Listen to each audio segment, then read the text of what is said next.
Hello, friends. Just a quick heads up. If you don't know what sex is yet, this probably is not the podcast episode for you, and you may want to go do something else.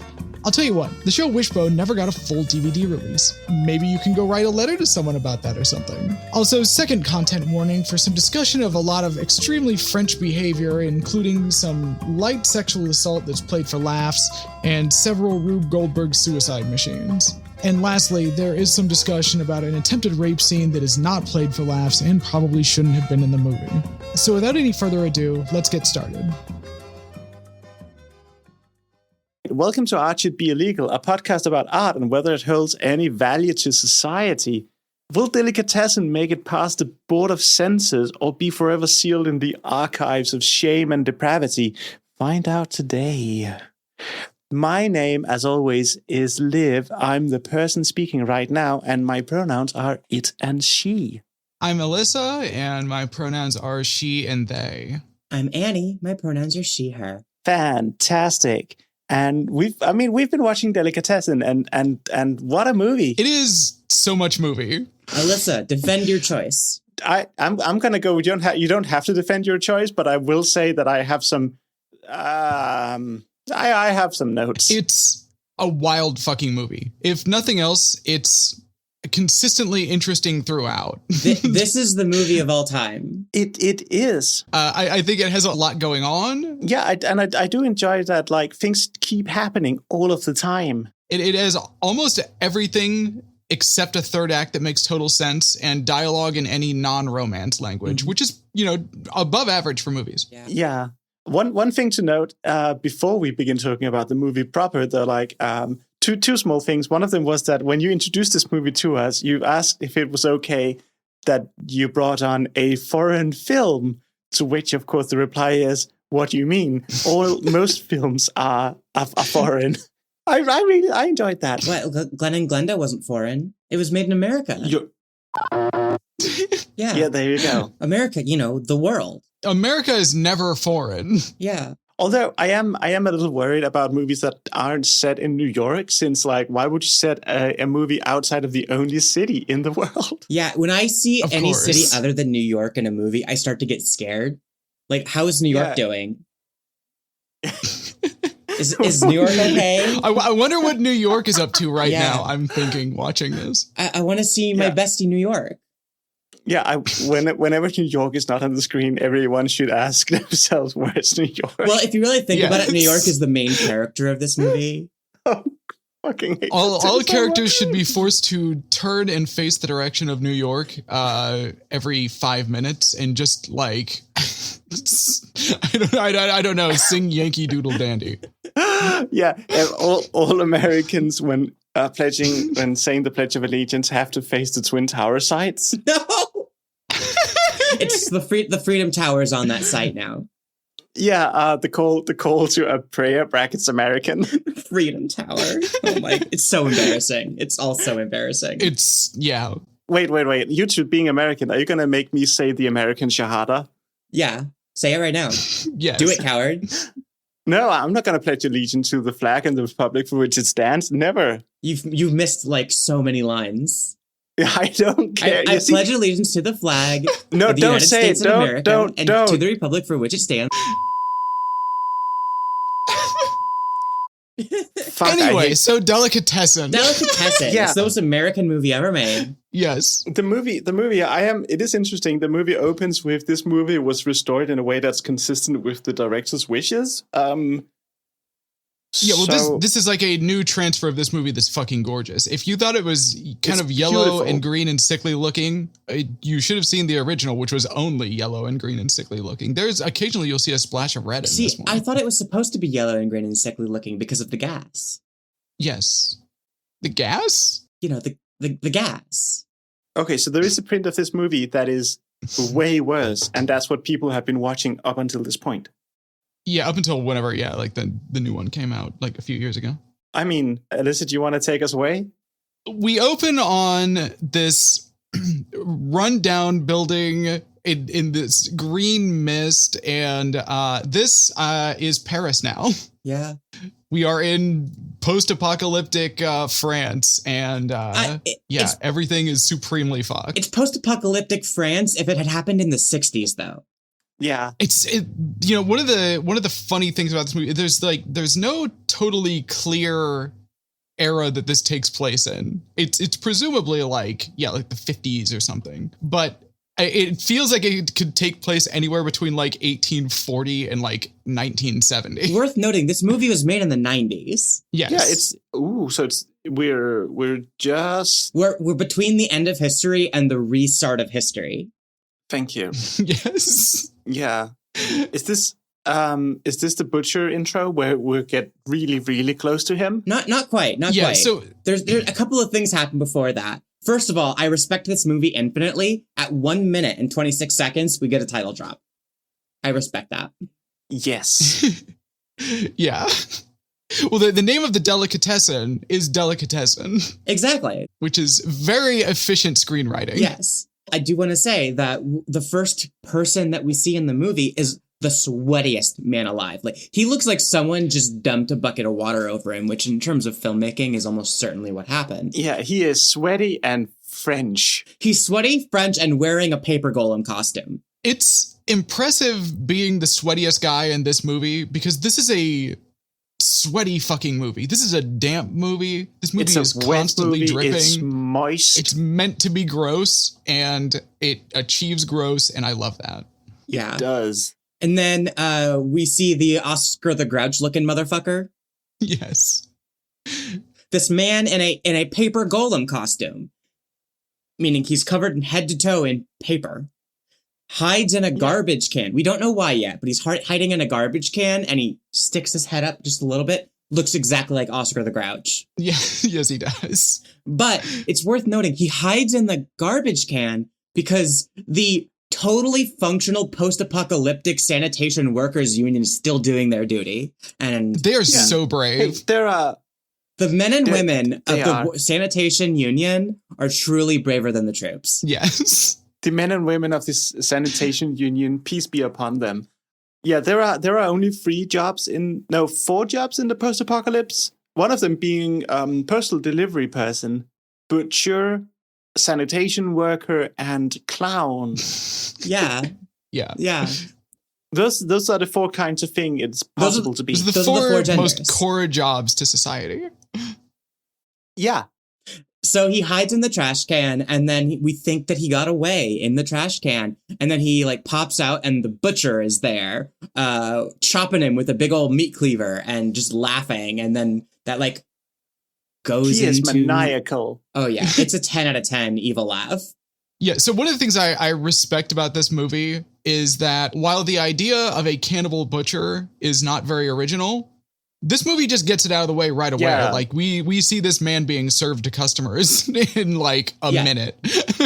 Not a reveal. This is the core premise. Yeah, this is the core premise is these people are living above this butcher shop. They're cannibals. They all know they're cannibals. Everyone knows they're cannibals. It's just they're cannibals. They like to eat humans. The moment you see that butcher, my mind immediately went, oh, they eat people. They fucking love being cannibals. I don't know. I think maybe some of them do, but also some of them just do it because the alternative is being eaten, which we will see later. Yeah. And that's an important detail that will come up later on in this movie that's kind of what this movie is about. And a lot of this movie feels like a French guy making fun of French society. Yeah, absolutely. And it's great to see them realizing what everyone thinks of them. Yeah. I mean, yeah, the text is literally, the French society is eating itself. Very literally. Yeah. Oh gosh, yeah. After a really gorgeous opening credit sequence that I love. Opening credits with some amazing jazz. Like, love that music. The soundtrack to this is fantastic all the way through. I love the little handwritten and like the manufactured items that is the credits that we see up top. Yeah, like a lot of work went into this credit sequence. There is more craftsmanship from the decoration department. in this like little bit of credit thing than I have seen in entire 90-minute movies. Yeah, absolutely. And here I have to say that I don't count CGI as being it's something else. This is like this feels better. A lot of times there's no craft to CG. It's kind of a cop-out. It's a different kind of craft. Like in here, someone had to engrave onto a camera the name of the director of photography. Right, and all these very precise camera movements are being made. It's not just exactly. Yeah, we're watching art. Right. So from the credits, we cut into everyone trading in their government-provided grain rations for human meat, because they're repulsed by the idea of eating anything that isn't meat. They're paying in fucking garbanzo beans. Wait. The government, is it in the text that the government gives them the corn, or is this something you manufactured? I believe it says that it's the government, or it's at least implied that they are being provided by some greater third party that is ostensibly the government. Someone is giving people grain rations. Yeah, there's like a ration system of being given some corn. Yeah, and the greatest of these is corn. Yeah. From what I can tell, the least is lentils. Yeah, and this is also lentils are a pauper's food. Yeah, no one wants lentils. Yeah, this is the world where Indiana reigns as king, and I don't like that. Yeah, it's interesting to see an idea of a barter system, but it's bad. Yes, because I've seen a movie, and you have as well, Annie, and I'm sure you have as well, Elissa, a movie where the barter system is good, but that's when you're like abusive sexed up lesbians and you pay in moths. Please stop referencing that movie. Never. I will never ever stop referencing that movie. I have no idea what you're talking about. She's talking about when you exchange moths for sex toys. Yes. As you do. And the world doesn't have men. There are no men. None. There are no men. Okay, anyway, we see the butcher shop in action. Yeah, so we established a couple of things. A bunch of the people that live in this tenement building are just skating by with what they've got, except there is the butcher's girl toy who doesn't pay for her meat. Yeah, I don't remember what this lady's name is. I just called her sex woman in my notes. Yeah, she's just sex woman. Yeah. I mean, yeah. Oh, right. Yeah, they all pay except for her, who was like, "Oh, yeah, you're paying like you're paying you're paying with your own flesh, as it were." I mean, in the text of the film, she says, "Put it on my account," but they all know what that means. They all know that they're just fucking. Oh yeah. And also then later we see them fucking. Yeah. Yeah. We see them, yeah. In what's a really amazing scene. It is. And we will get to that. But like that introduces the entirety of the cast except for one of the what I thought would be the main character, but I guess he is sort of the main character, but not really. Yeah. So essentially our people in the building are our main characters here are sex woman, these salesmen, his wife, and the rich people upstairs. Wait, which one of them are supposed to be rich? I thought the butcher was the rich. There's another rich guy. Yeah, Aurora and her husband are rich. Oh, right. And with all of them introduced, we're introduced to our main guy, Louis-san. Yeah, and in a great bit of early character development, our first introduction to Louis-san is him pushing the taxi up the road to the shop. He opens it up, unloads all of his own stuff, and then the driver charges him anyway. And then to cap it off, the driver haggles with him and makes him pay his shoes instead of his worthless lentils. It's amazing.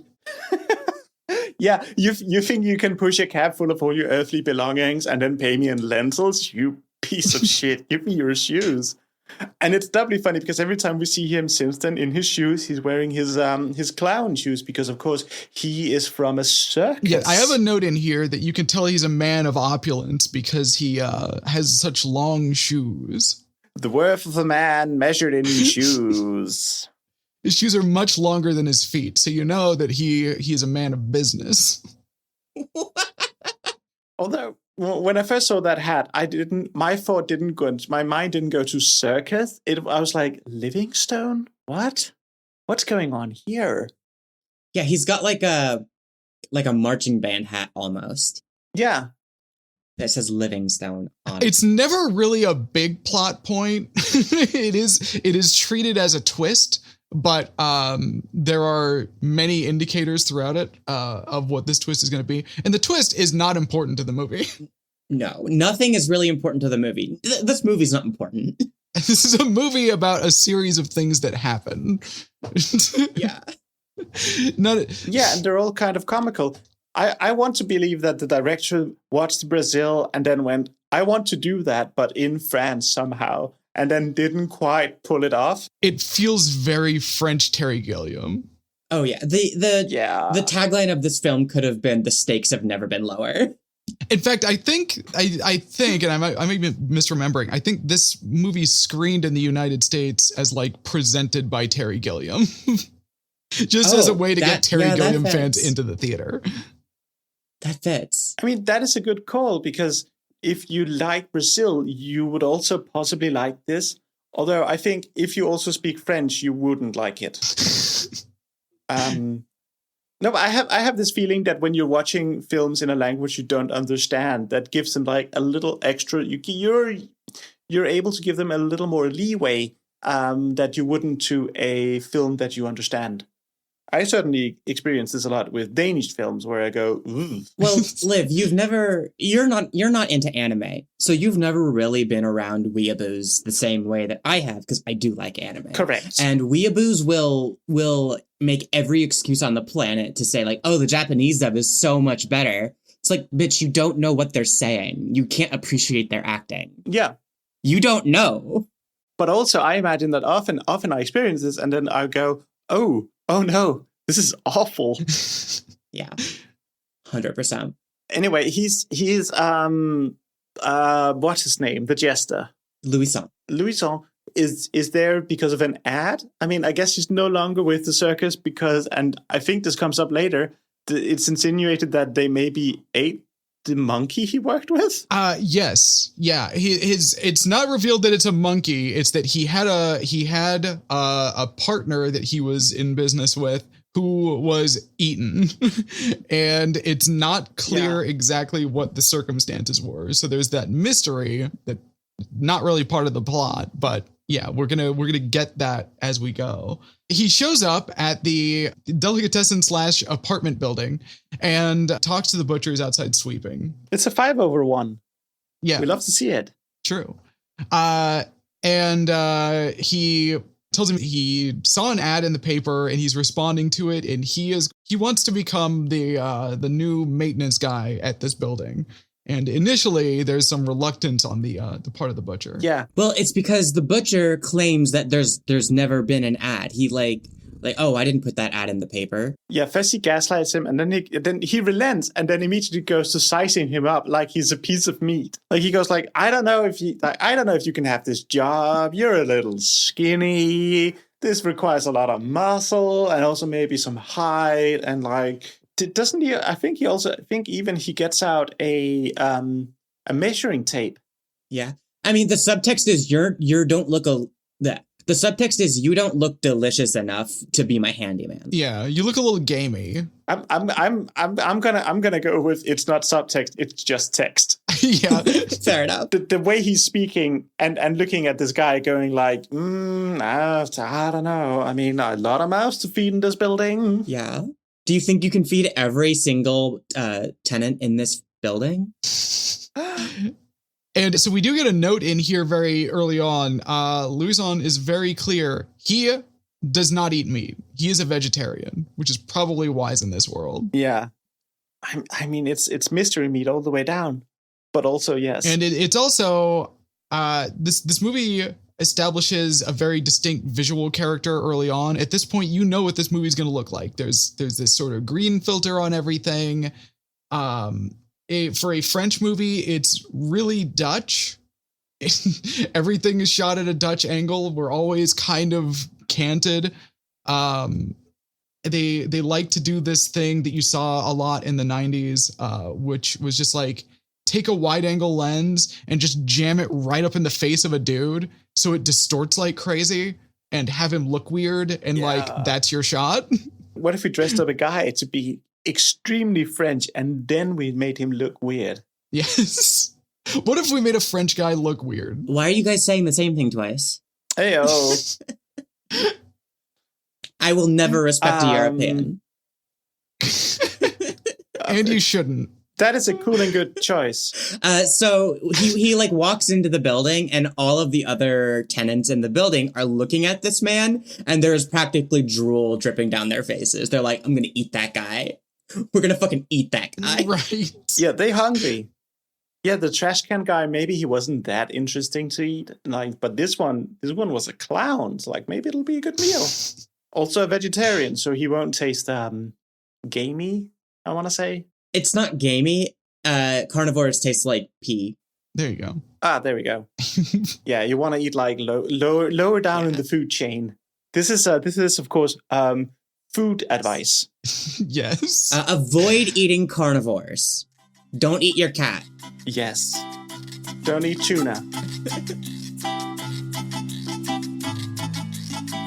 Hello, friends. Just taking a quick moment to remind you to follow or subscribe, depending on what platform you're using. I think it also goes without saying that, as appropriate, you should not under any circumstances forget to jingle our bell as well. And finally, from the bottom of our hearts, let me thank you for thumbing our pod, or rating us if that's the kind of website you're into. And now, back to the action.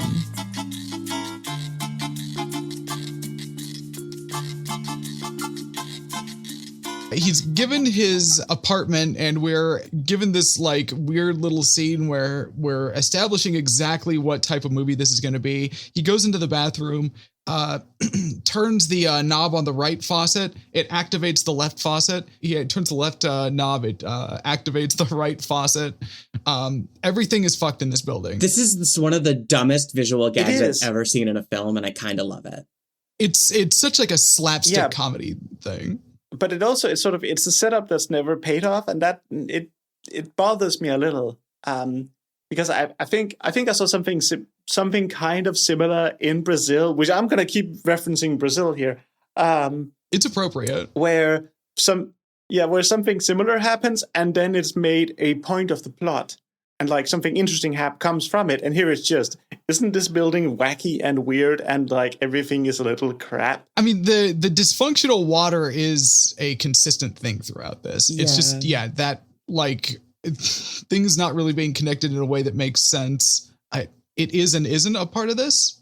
We get some of that, but not exactly the way it's initially presented. Yeah. There are a lot of like things sprinkled throughout the film that seem like they should come back and matter that never do. So yeah, or they come back in ways that are probably too small and too subtle to warrant the scenes that set them up. Yeah. At this point, we're cutting around and we're showing some of the different denizens of this building, and we go to the toy makers. Yeah, they're like little vignettes. Well, they're not making toys; they are making sheep noisemakers. Just sheep noisemakers. That's the only thing they're making. That's the only toy. Yes, those are toys. Those. I don't know if they still make those, but those exist. They're for babies. Yeah, it's like the only toy that exists in post-apocalyptic France is, of course, the little box that makes a sheep's noise. Yeah, where you move it and it goes moo. Yeah. This is the point at which I'm screaming at my computer watching this movie and yelling, "Why aren't you farming? What is wrong with you?"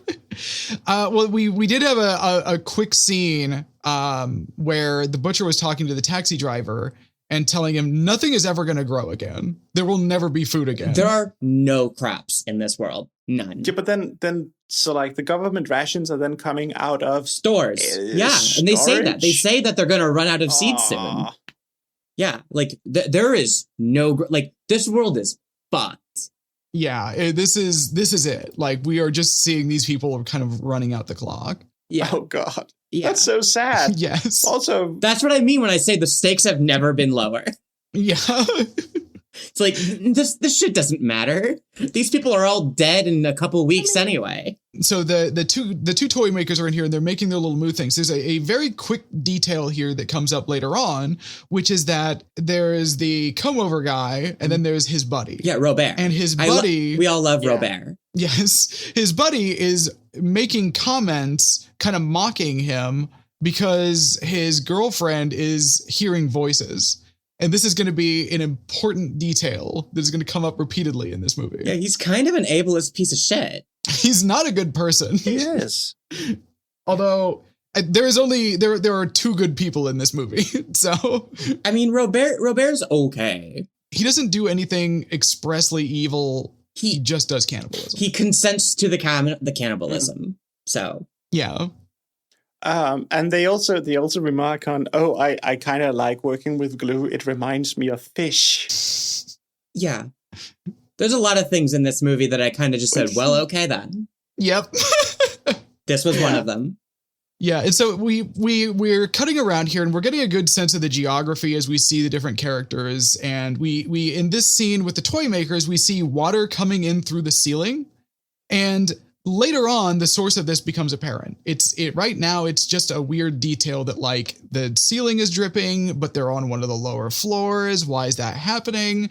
We're gonna find out later that there is a very specific tenant that is responsible for a lot of the water problems in this place. Yeah. Although it could also just be played out as, this building is shit. I mean, it is also just shit. It is. But it's probably one of the nicer buildings in the post-apocalypse. Yeah, exactly. Yeah, this is a very ideal place to live. Yeah, when we treat it to any outside shot, it's also everything else is a ruin. Yeah. Yeah, this movie is totally willing to insert scenes that just barely have a point. And that's where we have like our initial meeting, but not the meet cute between Louison and Julie, our co-star. Okay, when she walked on screen, my note says a She's All That smoke show has hit the building. Yes. Girl, you take your glasses off and let your hair down, and you're doing great. I mean, she spends half this movie trying to figure out a way to take off her glasses. Yeah, we'll get there. So anyway, there's a couple of kids smoking on the stairway, and Louison steals their cigarette, which I said, how dare you take that child's cigarette in my notes. Yeah, that's his only food. It's the only thing that this kid has in his life right now, and you took it away. But then he uses it to make sick bubble art, so that's okay. Yeah, he's doing some wild clown shit with bubbles, and it works. He's like, his real passion isn't being a maintenance person, it's clowning. He loves it.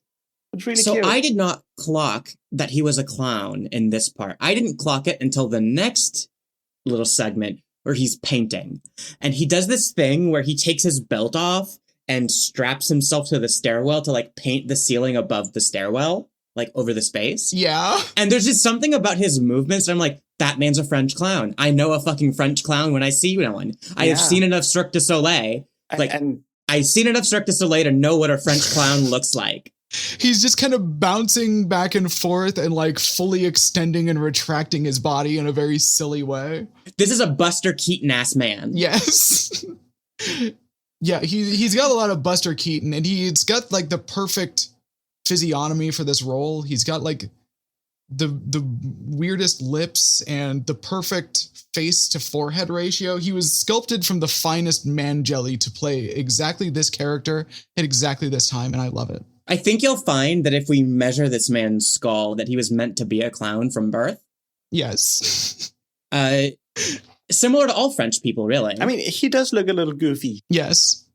And like most French people born to clown. Elissa, would you say that the skull of the Frenchman is made for clowning? Yes, or miming, depending on the Frenchman. Okay. And yeah, so while he's painting, this is where we're getting the fuck scene between the butcher and sex woman, whose name I can never remember. But it's not just a fuck scene. It is a musical fuck scene. Yes. Where the bed has a defect. It is creaking. And as they fuck, the bed is creaking. The creaking can be heard throughout the building. And everyone is syncing up their actions to the creaking. And it's wild. Yeah, we get Stomp's 18 plus sister show Fist, the music of fucking. Yes. I had a similar joke that's just Stomp the later years. Yeah, it's absolutely a bop. Yeah, it works. Yeah, we got one of the girls, Julie, is playing the viola. Like the wife of the salesman is beating a carpet to clean it. It's great. And as the fucking speeds up in cadence, everyone else work faster at whatever they're doing. Yeah. There's no reason for this. It comes out of nowhere. It has no bearing on the rest of the plot. This just is. This is one of this movie's moments of just being like cute. All it's really doing is establishing that the bed creaks, which will come up later. It will come up later. Isn't really that relevant do to anything. It's irrelevant, but it's cute, and like I kind of love it because we like seeing it. It establishes some of the relationship between Sex Woman and Louison, but that ultimately can doesn't you have that please much call her sex worker at least? Sex woman. It sounds weird. She's not doing sex work. She's demeaning. just banging a butcher. She's just a woman who has sex. That's really her entire character. No, she's like exchanging sex for goods and services. She is a sex worker. Okay. She is a sex worker. Okay. Sex worker woman. So they fuck, and then we get the most disgusting oaf face since RFK Jr. saw a child die of measles. Yes, God, it's really gross. I hate it. It's so bad. Only person who gets to come in this movie is the butcher, and I didn't enjoy seeing him. Yeah. So now that he's done, everybody resumes being whatever it passes for normal around here, and the postman shows up. The only character perhaps more evil than the butcher in this. The postman shows up and is like, I have a package for the butcher's daughter, and it's this moment that I am more tense than I've ever been in a movie. And I'm just thinking to myself, for the love of God, please let the butcher's daughter be that mousy cello player. Please. Give me a little credit here. I would probably have not picked an incest movie without warning everyone first. I just remember watching the screen with horror, thinking, if this is an incest movie, I'm going to have to turn this off for a while. Like, I got to take a break. I can't keep going. But no, don't worry. The French movies are rarely incest-driven. It's usually Danish movies that have this awful quirk. They're not Icelandic. Playing on the Scandinavian fear of incest. No, it's the Scandinavian drive for incest. No, sorry.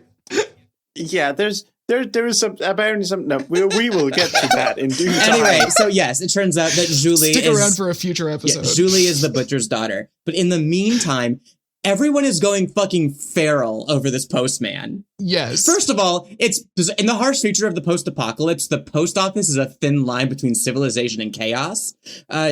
We should watch the we should watch the postman. Oh God! If you want to use a choice on that, you can. I'm sure it's in the archives, ready to be censored.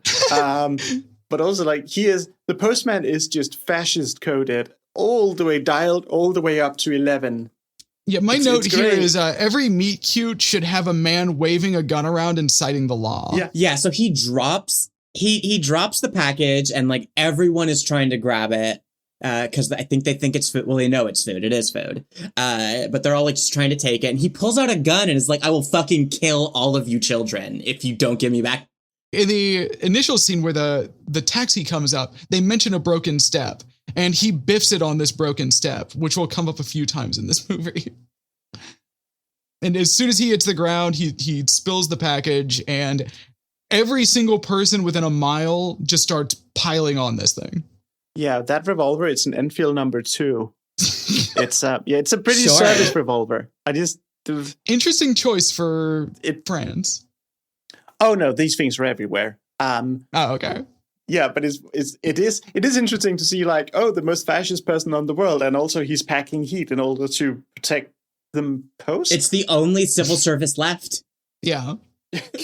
And Louison is here painting the ceiling and wearing his shoes of incredible prosperity. And he ends up acquiring the package in the madness. Yeah, he grabs it and like holds it out of reach of everyone else and protects it.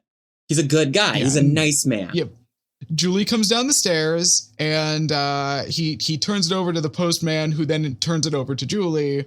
Julie invites him upstairs for a date later on. Yeah, the post office does do like a really cute, very French thing where he's like, is this the point where like the postal worker and the butcher are having a conversation afterwards? I want to say where he says the line. I need that poster so bad. Okay, before I saw the poster, I noticed the headline and I was like, does that headline really say troglodyte shot dead? That's what I think it says. So I look up, get out my Google Translate and I'm like, yeah, it says troglodyte shot dead. Why are there fucking troglodytes? Yes. They're like standing for like subhumans, basically. Yeah. Like the fascism needs an enemy. No, they're literally just people that live underground. But right now we're getting like fascist propaganda about the troglodytes. Yeah. And we see in the conversation between the butcher and the postal worker that one of them says they're seed-eating faggots. Yeah. Yes. Yeah, they hate them for being vegetarian. Yes. The troglodytes are the only people that are not cannibals except for Louison, and they despise them for not being cannibals. They are weak. Yeah, it's like it's thinly it's basic. It's not even thinly veiled. It's like you can. Well, it's the 90s, so you can't say I hate Jews. So you have to sort of package it in something to show that these people are evil. And by these people, of course, I mean the butcher and the postal worker and everyone who eats meat. And these two guys are just like gleefully discussing how one of these quote unquote troglodytes was shot dead back in the city. Yeah. Yeah, we're establishing here that this is in fact still France, and you do not get between a Frenchman and his meat. Yeah. Then we pan over to like a propaganda poster, as we've been talking about, that says, stop the troglodyte plot. The enemy conspires as he breathes. It's so good. I want it so badly. I need it on my wall. And then, of course, don't come between a Frenchman and his meat. And we are presented with a situation where of a family of 4 or 5 who are very hungry, and a dude patching a condom with bicycle patches to use it as a balloon. Fun to notice detail here. He's blowing this thing up to check for any leaks in this condom, implying that they use one condom. Yeah, there's one condom. There are exactly 2 patches, and he's checking this as his 2 children are leaving the room. Yeah, he does not want to do a third patch on that one. I mean, what are they going to feed them, grandma? I did not catch that. And I feel foolish. It's a really good bit, and there's not really brought attention to it other than it being on screen. That's a really good bit. Yeah, this is a movie that's all about the little details, and that is what's fun about it. For most of the movie, it works. That is such a fucking good bit. I respect it so much more for not like pushing it into our faces, for just going like, oh, here's a bit. And in this scene. In this scene, we're kind of establishing also that these people they're given this ration of fine grains, and they do not eat anything except humans. Which is like it's a wonderful criticism of in particular fascism, where it's like you can have anything you want, and you chose to be the evil, most despicable kind of person in the world. Why? Right. Okay, all that might be true, but everybody shut the fuck up. The most important character has just arrived on screen. Snail Frogman. Yes. Yep. Yeah. This is the source of the water leaking through the ceiling earlier. It's Snail Frogman. He is credited as Frogman. He doesn't have a name. He is barely a character in this. He exists to one thing at the end of the movie, and it's not that important. He lives with a bunch of frogs in a flooded room. And a ton of snails. Eats the thousands of snails that are living in the room with him. Yeah. That is the only thing he's consuming. So, like, he is not a fascist. That's the first thing we can conclude, because he eats snails, not humans. True. The children yearn for the frog legs, okay? They are trying to grab a frog through the bars in this room, because the room is barred shut, right? So they're trying to reach through to grab a frog, but Snail Frogman will protect his progeny. He wakes up and he just chases those kids off. Those frogs are his children. Yeah. But also he's listening to like, is it military march music? It's like he's weirdly military coded, but also sleeping, which I imagine is some kind of commentary on World War II or possibly one. He is the most powerfully French character of all time. It's really amazing. And yeah, there's a lot of like weird World War II stuff in this movie. You've bombed out France. Yeah, the butcher is French brackets bad. Snail Frogman is French brackets good. Yes. I love Snail Frogman. He's so nice. So then from there, we're going up stairs to the highest floor of the building. We're seeing Julie's apartment. Yeah, and she is preparing to host Louison for tea. And she is all about him. So she takes off her glasses to look nice and realizes she can't see a fucking thing. She cannot see 2 inches in front of her face without her glasses on. And so, yeah, we get this like slapstick scene of her. She's figuring out how many steps it takes to get from one place to another in her apartment and everything. And this works fine for her when she's bringing him in through the door. Then she starts trying to pour tea and he's having to follow her as she just sort of flails this thing around, not really able to aim. It's so stupid and slapstick. Yeah, our girl is blind. It's what I love to see it. It's wonderful. And Yeah. it's like, it's cute and endearing. And I'm looking at it going, yeah, that's me on any kind of date. Flustered and an idiot. Yeah. One thing that I really love is that we see a vase with flowers in it, but all the flowers are dead. I think that's really cute. Yes.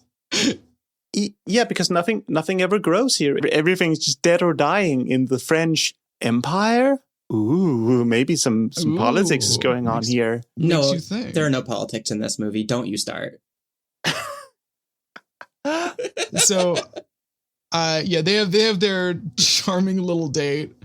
And we move on and we meet a new character here. We meet Voices Lady. Yeah. Aurore. Her name is Aurore. Yeah, a name that seems like it was invented by a French person to make fun of the French accent. I mean, might very well be the case. My name for her was the lady who cannot come. She's so pretty, though. Oh, my God. She's so pretty and they're trying to nerd her up and make her look... Guess what? That just makes her prettier. Yeah. Yeah.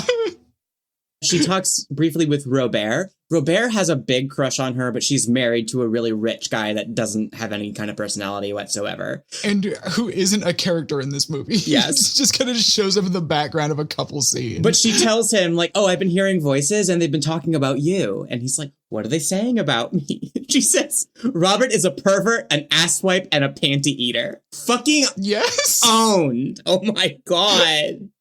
Oh, it's so good. Owned by disembodied voices. Yeah.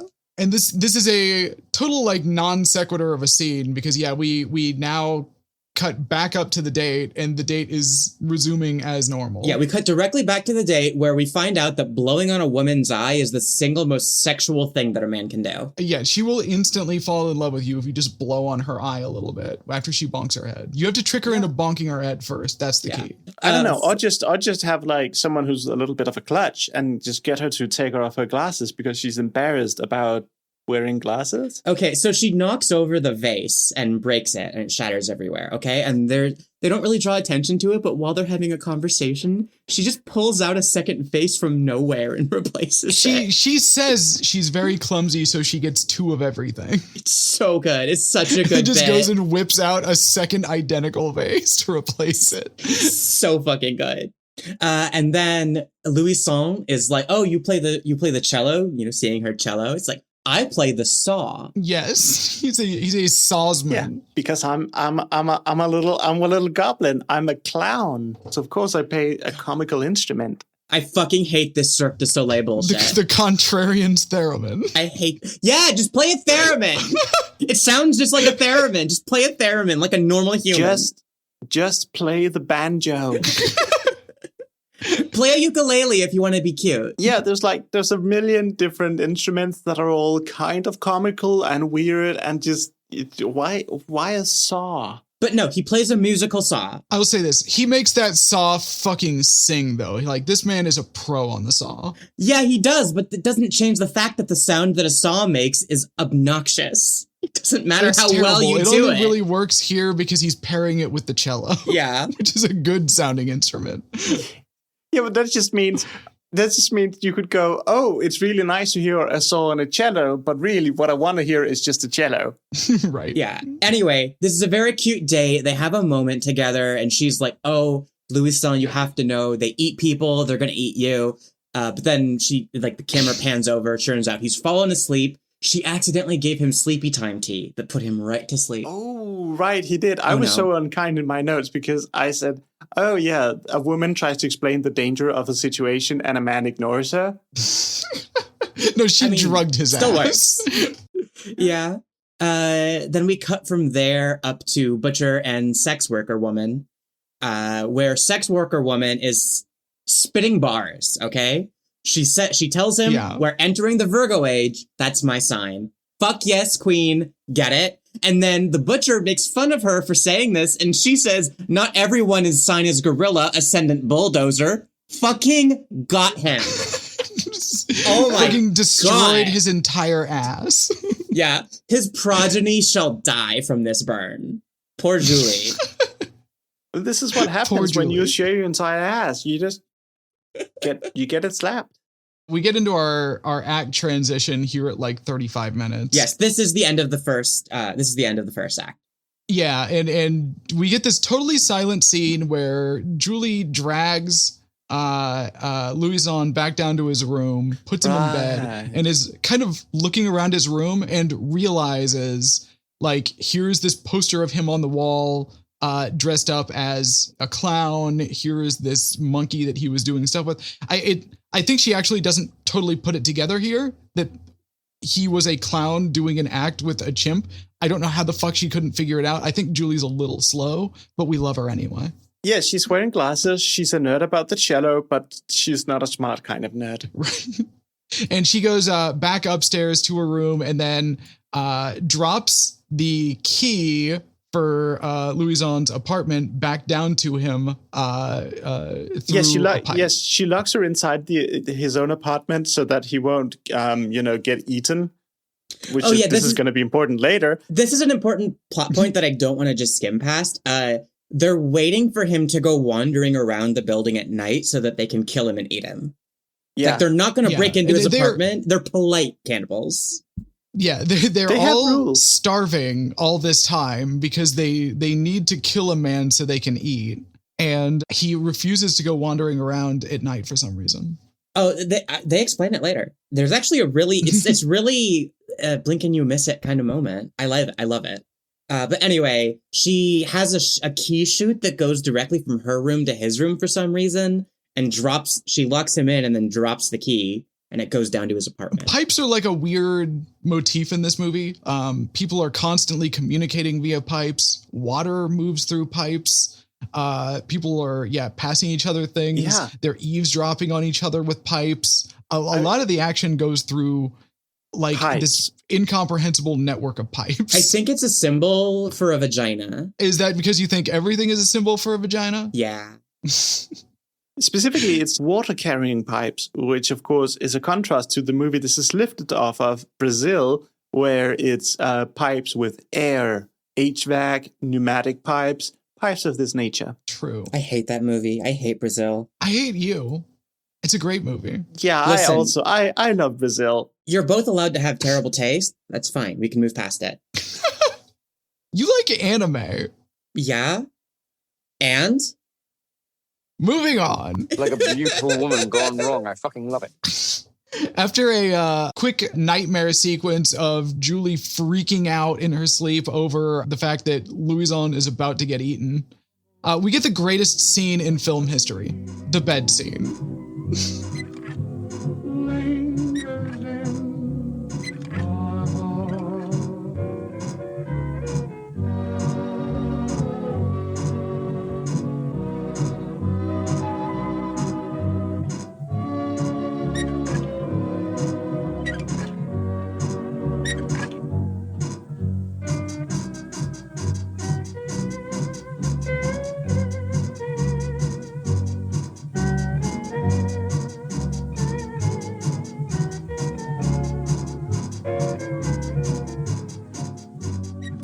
Very real. Yes. Oh my god. So Louison is sent up to the butcher's bedroom to fix the creaky This is bed sex spring. worker woman room. I thought they shared a room. Whatever. The butcher does not have a room per se, oddly enough. We never see the inside of where he lives. He lives in a cave underneath the butcher shop. True. Okay, so Louison goes up to the sex worker's room to fix her bed spring because it's creaky. And the way that he determines which bed spring is creaking is so good. Yeah, well, first off, he doesn't know what's wrong with the bed, but he's under the bed anyway. He slides under the bed and then asks her what's wrong with it. Listen, he's and eager. She says that it creaks. So he has her sit on the bed and try to make it creak. She says it only happens when there are two people on the bed. So they sit down on the bed and they've got this musical on TV and they're bouncing in perfect sync on the bed with the music. And they lean to the left, lean to the right with the music. It's like a luau type of music. Yeah. And it's just... It is such a wonderful scene. It goes on for like 90 seconds. No dialogue, just this music while they bounce in time with the music. It's so weird. It's so perfect. And then at the end, she has this like kind of uncomfortable look on her face, like she has no clue what's going on. And he has pinpointed the exact spring out of dozens of springs. Yeah, he's like, second one from the back right, got it. Goes down, fixes it, done. Pish posh. Yeah. Well, he doesn't quite fix it. He goes down there and starts fixing it, and him successfully repairing it is an important detail because, content warning, a woman is about to try to kill herself. Aurora has put together this minor Rube Goldberg suicide machine. Yes, Yeah. Okay. So she's got a lamp sitting above her bathtub while she is sitting in the bathtub, fully clothed and just excitedly and terrifiedly in equal measures watching the lamp, okay? We then notice that the lamp is on a blanket. We follow the blanket to a sewing machine. The blanket is in the sewing machine, and we're not quite sure what's going on yet, but we keep following. The sewing machine has its cord hooked up to the doorbell, okay? And this is where you put it together. The doorbell rings, it turns on the sewing machine, which pulls the blanket pulls the lamp into the bathtub, electrocutes her, kills her. Okay, that's the idea. Meanwhile, while this is going on, we can hear the voice coming in and telling her how awful being alive is and everything.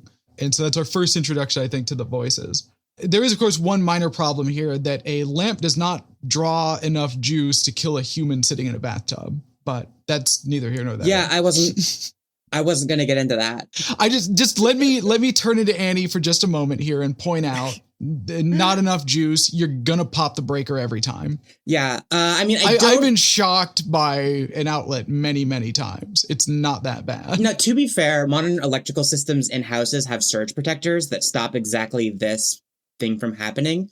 They usually trip the breaker at about 1 milliamp. At 1 to 10 milliamps. I don't know if 60s French houses or tenement buildings had those kinds of surge protectors. So maybe this is enough to kill her. I don't fucking know. Yeah, we're going to need to look up exactly what a French fuse from like the 1940s would allow before breaking. I really don't care enough. I want to imagine that in this post-apocalyptic future, there's just a coin behind the thing and not a fuse. Okay, yeah, you're probably right. This is probably enough to do it. Yeah. It'll probably set the building on fire. Also, I think if you go into a building in France that looks like this, you'll find the same situation where someone should have placed in a real relay or something, and then let's just go along with the idea that this would have killed her if it has succeeded. But surprise, it doesn't. Right. Yeah, she set up a date with Robert, and he's out there, kind of timidly pressing the doorbell, and it's working. And then Louison successfully fixes the spring. Okay, but he plays with the doorbell like it's a nipple. Yes, he does. It's very weird. I don't know. My notes say the doorbell is a clitoris and she's about to come, and then she doesn't. Like every time the scene, he like presses the doorbell a little, and you can see she sits in the bathtub and is visibly shaking a little with excitement, like yes, I'm finally going to die or maybe come, who's to know? And then he sort of stops, and then he goes a little again, and she's almost dying, and then the vibration of the sewing machine wiggles loose the plug for the lamp. So when the lamp finally goes in the water, she doesn't get to come. You're so right. She just gets clam jammed. Yeah, and I know writers who use subtext, and those writers are cowards. So yeah, she fails to kill herself. Yep. So her plans are foiled because Louison whacks the spring that's fucked up with a hammer, and it causes the lamp to unplug itself. Is that what unplugs it? I thought it was the vibration of the... I missed that completely. It was the vibration of him whacking it with a hammer. Oh, damn. Yeah. So then we get from that to another just random scene where Louison is talking to the sex worker. Yeah, and the children, of course, being unsupervised French children, are stealing her underwear. Yeah, with a fishing line. With a fishing line, and then they throw it, and it gets stuck on a light post outside. Yes. And it allows us to have our introduction to Chekhov's Australian. Okay, so Louison has proven that all you need to make a woman fall in love with you is blowing on her eye. What you need to make her come is a well-handled boomerang. So he pulls out the Australian, which is a bizarre-looking boomerang, okay? Throws it at the panties, cuts off the very top, which I would be furious if someone did that to my cute panties. Yeah. So she cuts them off. It causes them to drop to the ground so they can be retrieved. And then the boomerang comes back and he catches it. And she just looks like a trick boomerang knife. She looks like she's about to cream herself. Yes. She instantly falls in love with him here. He fixes things. He has a cool knife. What more could a woman want with a man? He could look like a normal human. He could maybe not be a clown. He could look like a clown. No. Oh, yeah. So we have this next scene here where the butcher is meeting with the salesman guy, and he's going through a couple of his products that he is trying to hawk for rent, basically. And he's got this female rat whistle to try to draw in rats, and the butcher tells him they already killed and ate all the rats. Which is a great throwaway bit. He also has a lie detector that screams whenever the butcher speaks, because everything he says is a lie. Yeah, this is just a big box of bits, and they're all great. Yeah, and they all come back around in some way. It's very efficient screenwriting. We're establishing this, and we're establishing that the butcher is developing a reluctance to kill and eat Louison because he's actually good at his job, and he's a charming guy.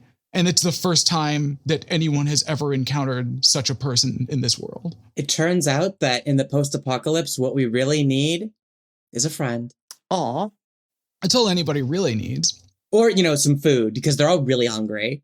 Yeah, and we see some food coming up right after this because we cut into the butcher's treasure trove where he's in there doing his accounting. He's counting his grains, and he just has massive sacks of food sitting down there. He's acquired an amazing a dragon's hoard of grains. Yes. This man is flush in seeds.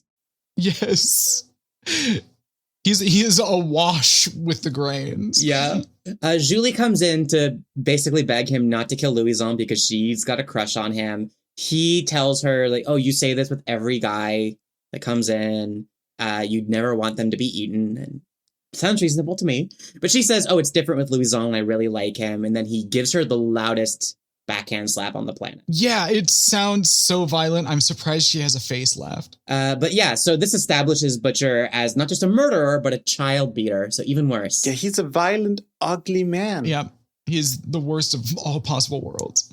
And then she goes underground for some reason. I didn't quite get that. Yeah, so it is not directly communicated, and this is one of the spots where like this movie, for all of its attention to detail, struggles a little bit at times to tie actions together.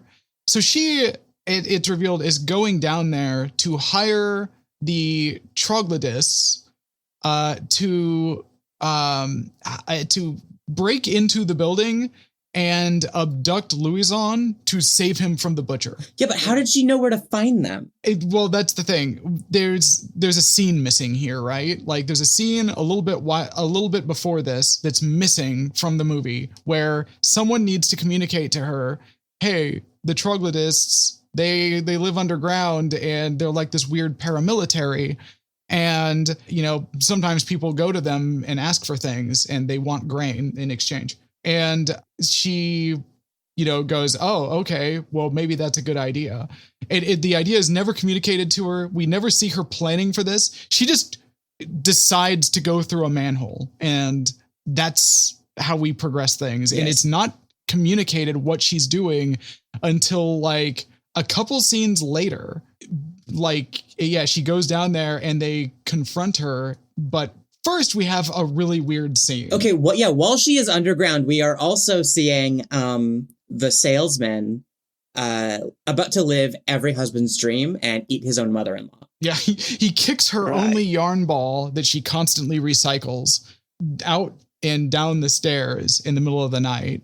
And as she... It's been established that she has a little bit of dementia, so she doesn't quite know what's going on. It's a good visual gag because she knits something during the day and then at night it's spooled up onto some sort of contraption.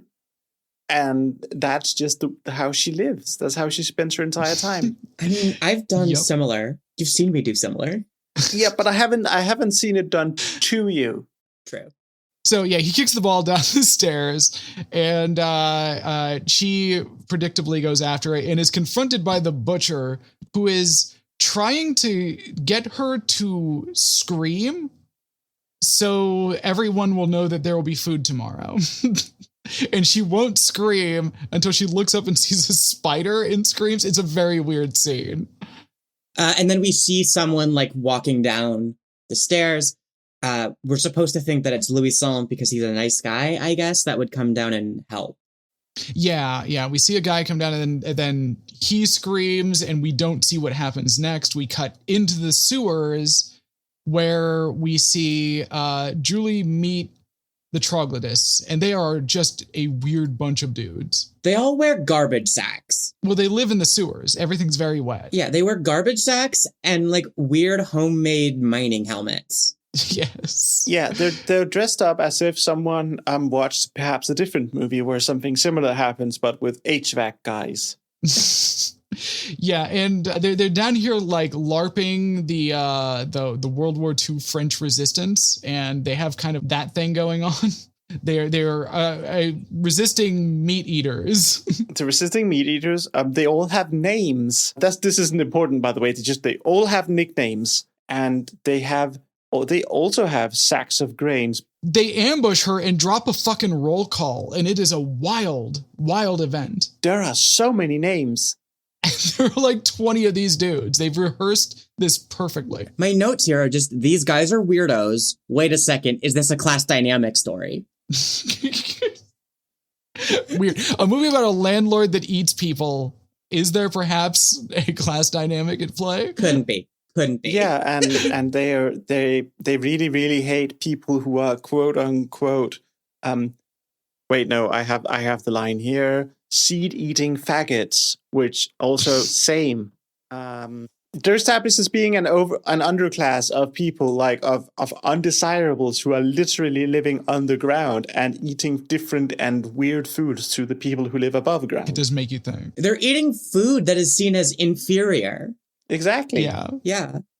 It's they have some sort of fight scene that doesn't really go anywhere except that our girl spills some lentils that are in an open sack on the ground, and it's corn. Is it corn? And they all freak the fuck out because corn is such a big deal for them. They probably only normally have lentils, which, you know, barely food. I like lentils. Same. Yeah, same. Why has this movie got to do lentils so dirty? Yeah, but It's funny. I didn't put down where this leads. My only notes say it feels like the director saw Brazil and said, I can do this, but also cannibals. So yeah, this is the segue where she's dropping this to get their attention and revealing to them, hey, we got like 40 sacks of this shit. You can have all of it. I just need you to abduct a man. Yeah. Mm-hmm. And so having made this pact with the underground cave dwellers, she returns to her home to find Louison with his head cut off, on the table with a cleaver going through clown it. jump scare. And like, this bit freaks got out. me. I freaked out. It turns out that he's just doing a stupid bit. He's fine. Like, this is a fake meat cleaver that's just on his head. What a piece of shit. He's practicing. What a He's piece of training shit. to do a new act. What kind of... He's sitting there quietly with a cleaver in his head. Yeah, his cultural understanding is very, very low because like he's living in a space where people are butchered for their meat and he goes, what if I did a bit about that? It's culturally insensitive. It's very That's French what it is. clown behavior is what it is. Oh God, I fucking hate French clowns. So just before this, we see Julie come up out of the sewers, and she's carrying a box, and this box is never explained. It is again another little problem with the script in this, where they tie a lot of things together, but not the actual plot. Oh, I thought that was the coffee grinder radio. Yes, she tells someone that she has a coffee grinder. It is not revealed until the very end of the movie. It is a coffee grinder radio. We don't see this ever actually come out until the end of the movie.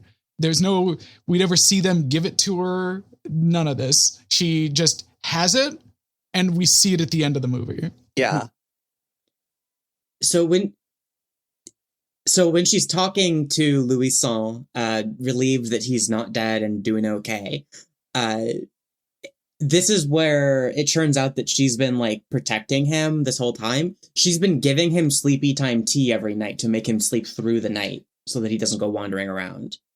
Yeah, which again, another great detail. Yeah, because that's not explained. It's just, we see, he just says oh, I could do with some more tea. And we pan over and we see that it's the sleepy time tea. Mm. Yeah, this movie does a lot of very subtle stuff and communicates in that way. It doesn't... Netflix would fucking hate this movie. Yeah, they would not enjoy it. I mean, but I love it.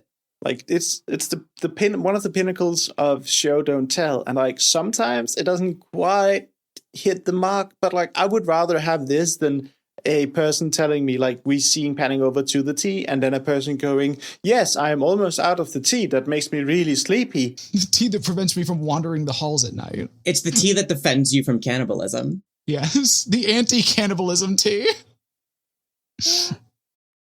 So we cut back downstairs, and the butcher is now selling grandma back to her family. Yeah, eat that G-Mom.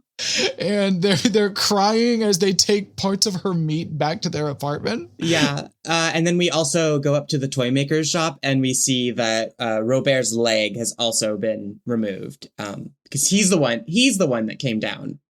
Yeah, it's revealed he's the one that came down there thinking that Rube Goldberg, suicide lady, was being murdered. And he interrupted the butcher, who, in a butcher's frenzy, as they are known to have, cut his leg off, but then was conscientious enough to apologize, of course. So who can truly say if it was a good or bad thing? But fuck all that. Snail Frogman is back. Snail Frogman is back after another very important scene. This is actually one of the most important scenes in the movie. I don't care. Snail Frogman. Okay, so we're back down there with the butcher, and the shop is now closed because they've served grandma to everyone. And he's listening to the pipes, and he hears Julie upstairs talking to Louison. And they're having this conversation, and Louison is talking about how he's dropping this movie's thesis statement that people aren't fundamentally evil. He doesn't believe that anyone is fundamentally evil, and people are kind of controlled by their circumstances or the fact that they don't understand that what they are doing is wrong. And he's talking about this in reference to what happened to the chimp. It's not clear if he's talking about the chimp or what happened to the chimp at this point. They're still pretending that they haven't revealed that it's a chimp. But we don't catch it right here, but this does affect the butcher in a way that ultimately doesn't matter. But it's a very important scene because same. I believe the same thing, Louison. But this scene doesn't matter. Snail Frogman is not on screen. I am asking where Snail Frogman is. Yes. Fair enough. And then we cut and we see with Snail Frogman where all the problems with the water come from. He has access to like the main water line in there, and he redirects it to flood his apartment periodically as the water drains into the apartment below. Yeah, because he needs a place for his froggy children to cultivate and grow. Yes. I love him. And this ends up being a problem because a woman whose name I'm convinced it exists just to clown on the French language and their inferior phonemes. Aurore. She's now constructed another Rube Goldberg suicide machine. She has a candle floating in a sink. Yes, and the idea is that the candle is underneath a string that is holding a sewing machine above her head. And so as the water rises, the candle will burn the string, break it, and it will come down and crush her head. I don't think this one's going to kill you, hun. Yeah, probably not. Unfortunately for her, she doesn't get to find out because the antics of the frogman fuck up the water and cause her to fly into a rage and start throwing her husband's possessions out the window. Yeah, and like that poor lady, she just wants to come, but no matter how wet she gets, she never ever gets to do it. And I just listen. I've been on SSRIs for years. I get what it's like. Oh. I need to find the right man or woman. Ladies, gentlemen. Gotta find the right man or woman to push my doorbell and then throw a sewing machine on top of my head. I just want a woman that will literally fucking kill me. Is that so hard to ask? Is that so much Please, to ask? Someone. Anyway, we're just watching the troglodytes for a little while. We're looking at their antics as they try to steal these seeds. They are so fucking stoked to be here. Yes, yeah. I mean, they do heist the butcher's shop and steal all of his precious corn. We never get to see his reaction, but it does happen. I was not paying attention to their names in the earlier scene. So when one of them said Scout... It's impossible to catch everything in that When one of them says names. Scout to Sauce Master in this scene, I lost my shit. Yeah, well, because they have their names and then they have code names on top of that. And they're constantly speaking in code over their troglodyte radio. Yeah. One guy's name is Sauce Master. And it's totally incomprehensible. Listen, if I ever have a code name, Sauce Master. It's just there may perhaps be too many things going on at the same time with those guys. And that's this leg of the movie. Like I had to watch this multiple times. And the first time I watched it, after about the halfway point, I had to stop taking notes just to process the movie. I only watched it once. And so it was the second one where I was like sitting down, making play-by-play notes of everything that happens because it's so everything much. is moving so This quickly movie and is so it's dense. not clear why anything happens in this movie until the very end. But it pays off so good though. The payoff is wonderful. It's yeah. All of the rich guys' possessions are being thrown out the window, and this is where we first get the discussion of what is going to be a big part of our third act set piece, which is they are going to play Louison's circus performance on TV tonight, and everyone is losing their shit. They're like, he's a clown. He has value to society. Oh my god. Yeah, he has Right. one of the 4 professions that exist in this world. He has one of the 4 genders. He's one of the 4 most important men. And so part of this scene is that the butcher is hanging out with his paramour, and she is cupping him, which I don't... Yeah, she's like sticking shit to his back. It's cupping. It's like a new age type thing, kind of like acupuncture. It might have some medical value, according to some studies that have been done. But the point is, she's very like new agey, very similar to her interest in astrology is kind of what I got from it. Yeah, she is talking about astrology earlier and hinting at the fact that all of this is going to come crashing down in the 3rd act. Yeah, but this is the scene where we see that what Louison said about people not really being at fault for the bad things they do did affect the butcher, because he repeats it back to the sex worker woman. Yeah, he is like pointing out that feels like he's losing his edge as a murderous psychopath and is starting to actually feel sorry for his victims and is worried about if they would ever forgive him for, betraying them, killing them, and eating them, which they probably would not. I don't know about that one, Chief. Maybe not. But yeah, so they have this weird little scene here about like the nature of forgiveness vis-a-vis unforgivable and heinous crimes. And the sex worker lady ends up offering to go talk to Julie about forgiving the butcher. He tells her she'll only listen to Louison, so she decides that she's going to go talk to Louison to try to get him to get Julie to forgive the butcher for being a piece of shit. It doesn't sound like Louison is getting eaten at this point. Okay. So from there, we go back upstairs. We're still, they're intercutting this whole time. Scenes of just the troglodytes climbing up from their warrens. Yeah, they're just going up and down this building's air shafts.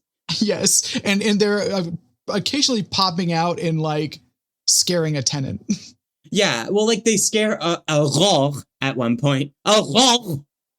They scare her by like showing up in the garbage chute, and she freaks the fuck out. And then she goes to get her husband, she's like, look, and there's no one there. And he's just like, honey, this is your voices again. And I feel so bad for her. Yeah. I feel so bad for her. Yeah. So we now go straight to, we're moving right along, and we see the sex worker lady then go and try to sway Louison. She's found the newspaper and she's saying, you've been hiding things. You're on TV tonight. Yeah, the greatest crime of all, being on TV. And not telling me about it. I could have splooshed so hard over your weird face. Yeah, and he is so thrilled he gets to talk about clowning. We have truly unlocked this man's passion. This man fucking loves clowning. He's God. So wild about it. Like he just starts clowning with her. He just like puts on a fake leg and starts playing a ukulele with her. Yes. It's so good. It's just like, yo, you like clowns? I'm a clown. And then Julie walks in on this. She walks into Louison's apartment and sees them clowning together. Yeah. So he offers to show her one of their acts, which is the Tika Tika walk. And she says, Tika Tika what? And we cut to Julie entering the room while he's playing a ukulele and she's shaking these maracas and they're dancing. And assumes that this is some sort of like weird bird-like sex dance ritual. Oh, yeah. And that this is Louison attempting to cheat on her. She freaks out. And he's like, I can explain everything. It's not what it looks like. And I'm like, what, what do you think it looks like? Given the opportunity, so what do you think is going on at this moment in this room? And I really wish, that exact conversation would happen where it's just like, okay, now explain what you thought you saw. Yeah. We do for just a moment see Snail Frogman reach his apotheosis. Yes. He has a noisemaker with some fly paper on the end, and he uses it to catch a fly like a frog tongue. And I love this for him. Yes. It has nothing to do with the movie. It's just in there. a man being as French as he can be. It is just the greatest scene put to film in history. I do like love that. Snail Frogman. I want to adopt him as my son. Yeah, I do love that there's just little bits where you go, oh, okay. There's a lot of texture to this movie. It's kind of a slimy texture, but it's there. Yeah. Then it's very we see wet. Next we see that Aurore has just given up on Rube Goldberg machines. Yes. She is exasperated. Yeah. This occurs right after a couple of important things, though. See, at this point, I'm just taking notes on the things I liked. Oh, yeah. Okay. Because, yeah, we see this detail here that Louison is trying to get in touch with Julie. And so he's we get kind of a phone ringing thing. He's dialing the phone. He has these little like saw blade things that are sitting on like a granite countertop. And he's lifting them. They're different sizes, so they make different tones. And he's just like jingling. He's dropping them so they make a sound right under the pipe, trying to get her to communicate with him. And we cut upstairs to her, and she's got newspaper chunks jammed into the holes in the pipe so the sound won't get through. This movie is just cutting back and forth between things so fast. It's cutting back and forth so rapidly because we then do, we see her communicating with the troglodytes again, and she's still trying to get Louison out. She's pissed at him, but she's not trying to get him eaten. That was really nice of her, you know? You can help people you don't want to be lovers with. I can't. Yeah, exactly. I'm not capable of that. You piece of shit. Listen, I don't want to fuck you, so you might as well die. And she is, in the interest of being a good person, she does still show up for their date that night, in which I guess they're watching his act. What a weird day. And she looks like a fucking smoke show here. She is like, what a weird date, right? That would be so uncomfortable. Like, imagine if you were going on a date with like a girl that you really liked. You bring her back to your place and you're like, let's listen to my podcast. Right? Yeah. Imagine that. To be fair, she doesn't know when she goes in what this is about to be. And yeah, she gets super dressed up, the most dressed up she's ever been. I love her dress. I want it. It's very good. But she has no clue what it is. She gets mega dressed up for this, and she's like trying to ignore him. And then he ambushes her with a broadcast. And she sees it and then starts, there's incredible acting here as she is trying her absolute best to stay mad at him, while at the same time realizing that all this time he was a clown, and this the guy that he was working with was not a guy at all. The good doctor was in fact a chimpanzee with whom he played the xylophone and did other such things. Oh, I didn't even catch that. She thought that he was just doing weird sex shit with the other woman. Yeah, she thought it was weird sex shit. No, he was clowning the entire time. I didn't realize that. Innocent clowning. I didn't realize that she didn't realize that he was a clown. Yeah. This is the scene where it becomes apparent. She finally puts it all together. I thought she was just charmed by him in this moment. I didn't realize that this was recontextualizing anything for her. She's dumb. Yeah. She's really not smart. She's very sweet, but she's kind of stupid because it should have been obvious the moment she walked into his apartment. She's a little bit of an airhead. She's just like me, seeing an obvious situation and then going, huh? Well, there's the part where he's got the fake meat cleaver in his head and says, I'm working on a new bit. Like, right. What did you think that meant? She just kind of rolls with it. She has no clue what's going on. I mean, I love that energy. I think this is where we see Aurore go for it. Yeah, this is where she gives up and just starts stacking suicide methods.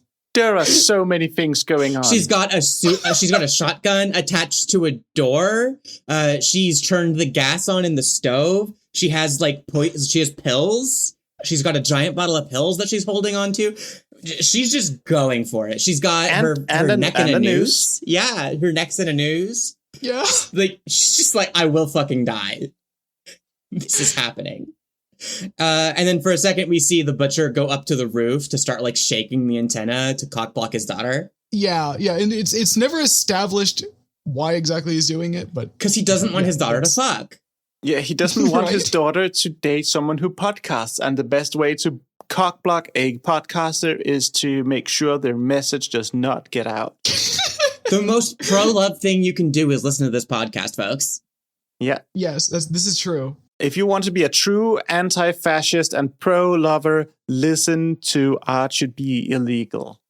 Listen to it on as many platforms as possible, and always be thumbing. Always Yes. thumb the pod, folks. Then what happens? So this is where the narrative kind of starts to really break down, because this is unmotivated on the part of the butcher. We just saw him displaying reluctance in his last real scene, and now he's up here fucking with the antenna for reasons that we can kind of speculate on, but are never really stated. There is a dual reason here. He's ostensibly trying to keep his daughter from getting laid. He's also trying to lure Louison onto the roof so he can finally murder him. And it's not clear why he would be doing this. He was just saying he was thinking about not doing it. Yeah, I think the movie kind of want to have its cake and eat it too here. Yeah. Like, they couldn't figure out a thematic way for him to still try and kill Louison. Yeah, exactly. They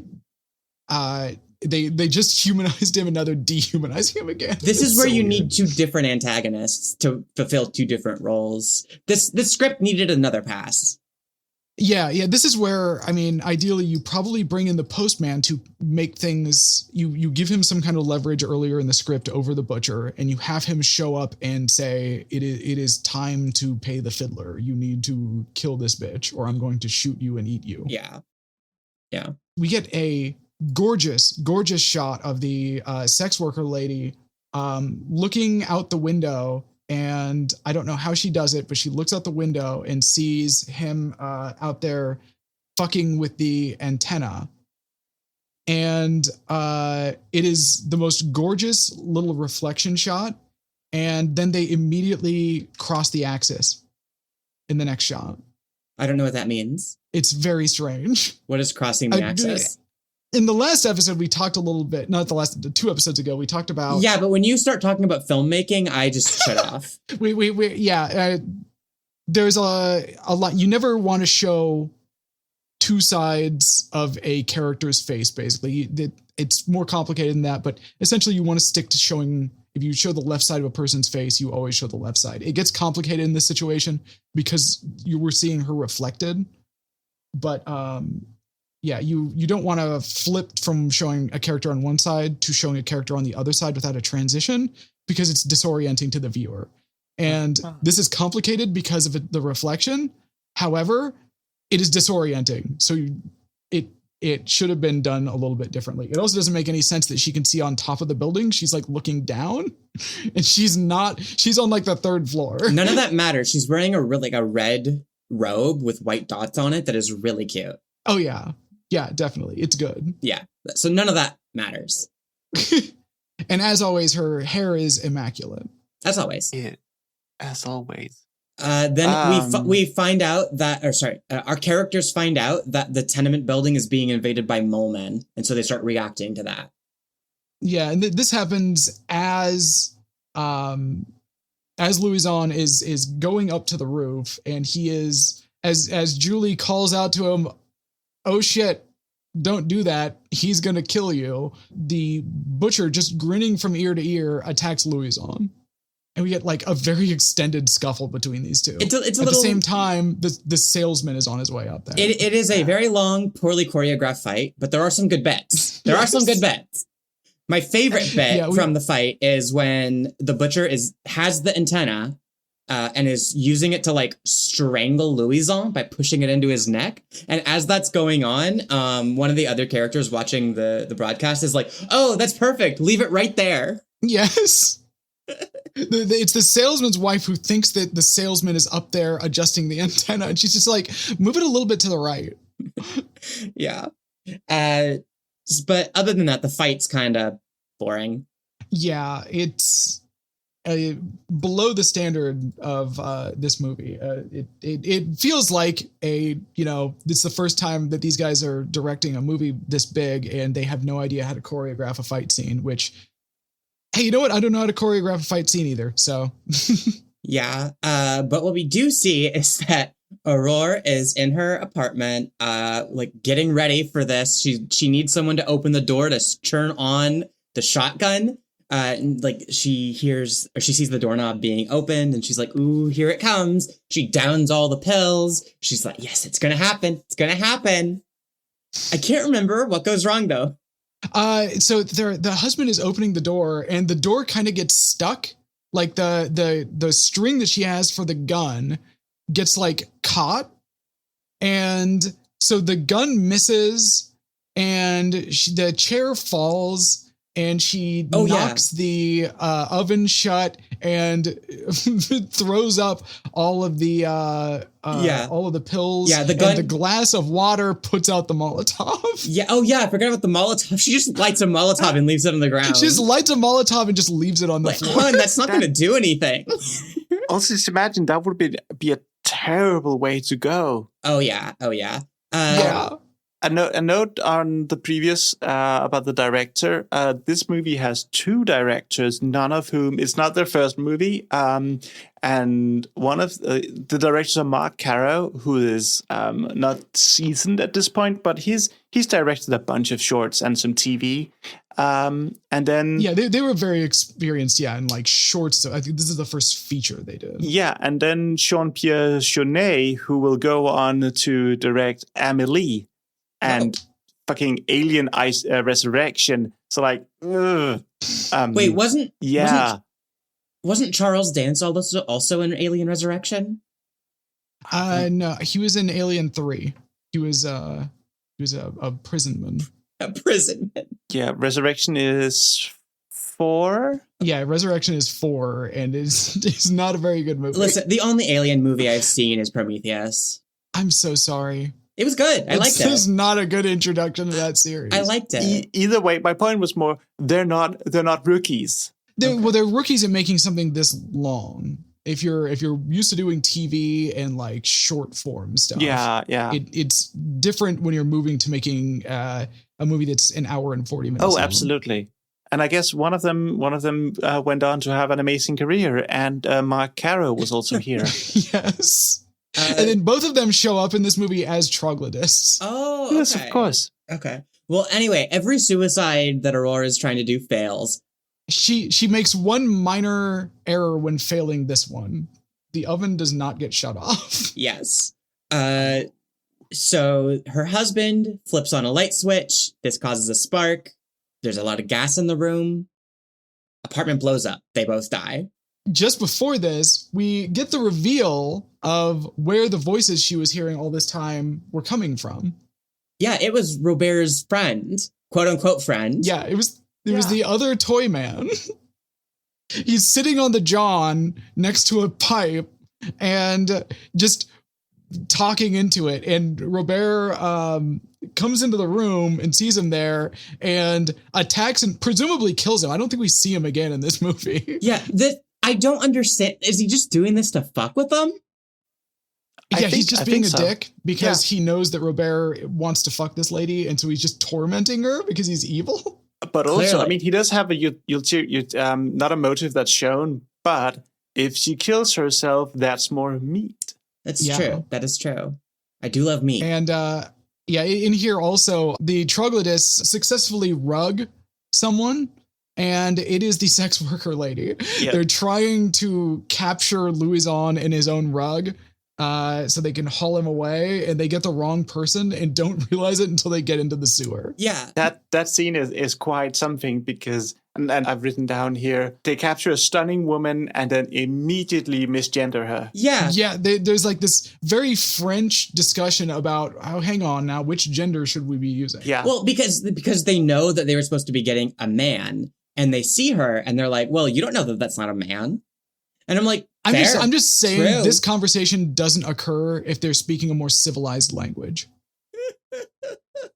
I mean, she should have gotten her gender marker changed while that was still a thing before the world collapsed. Yes. In a world that is past any kind of government-issued documentation, you get to choose your government-issued ID gender. Yeah. You can just say, the government says I'm a woman, and it does, because you're the government now. Yes. Everyone is a sovereign citizen. Everyone's a sovereign citizen in the post-apocalypse. We've achieved utopia. Oh, no. Anyway, then they sexually assault her a little bit. Yeah. While the building is aflame up there, we see the explosion in like a super wide shot, and it's not really tied together in a way that you are necessarily going to catch on the first watch. They are down there just like fucking smooching down on this lady when she's extremely not down for that kind of thing. Yeah, it's very uncomfortable, but also played kind of for laughs. Yeah. This whole thing it feels like a bit from like a 50s like slapstick comedy. Yeah, this is some French shit. It's so French. If you asked a French guy to sit down and write like a comedy sketch, this would be it every time. Mm-hmm. And closing it out with just like just kissing a non-consenting woman it's so French. The only other place that something like that could possibly come from is Italy. It's true. The Italians have no respect for women. They despise women. That is true. Yeah, if you're an Italian woman listening to this podcast, you should leave immediately. Yeah. Italy, not the podcast. Listen to the podcast. Listen to and thumb the podcast, then leave. Yeah, thumb the pod. Listen to and thumb the pod. And then get out of Italy. Just pick a distance, the closest border, and walk. Yeah, but not to France, though. Oh, yeah, not to France. Don't go into France. That would be a lateral move. Cross the Alps into Switzerland. Ooh, no. Shit. Yeah, so not a lot Slovenia? of good options. Go to Slovenia. Then my notes say that the building is in disarray and in like the clown tries to escape. Yeah, the butcher gets knocked off the building and is like tied to the roof by a line of some kind. I don't recall exactly what happens there. He's dangling there and sees the troglodytes hauling someone away. Yeah. While at the same time, the sex worker lady is being kissed and freed by the troglodytes, and she totally 100% could have gotten out of that rug on her own. She was not in there that tightly. Maybe she liked that. She, of course, for whatever reason, I don't totally understand why she went in Louison's room in the first place. It's like she was still trying to beguile him in some way or another. It's not really clear why she was in there to get kidnapped. I thought she was going in there to talk to him, to talk to Julie. She did that earlier, though. Then that's when she got distracted by the Tika Tika walk. Oh, yeah. Why was she going in there? So again, it's just like, it's not totally clear why she was in there in the first place. The movie gets kind of muddy at this point. Yeah. And characters are just she's kind of stops being a character at this point at all. But Julie goes back to her room and gets out the coffee grinder radio and is trying to communicate when the postman shows up and attempts to rape her.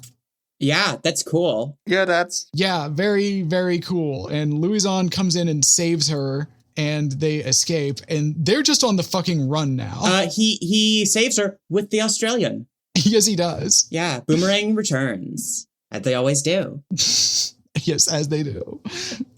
So they pull the butcher back up onto the roof, and they begin chasing after Louison and them, and they barricade themselves in Louison's apartment.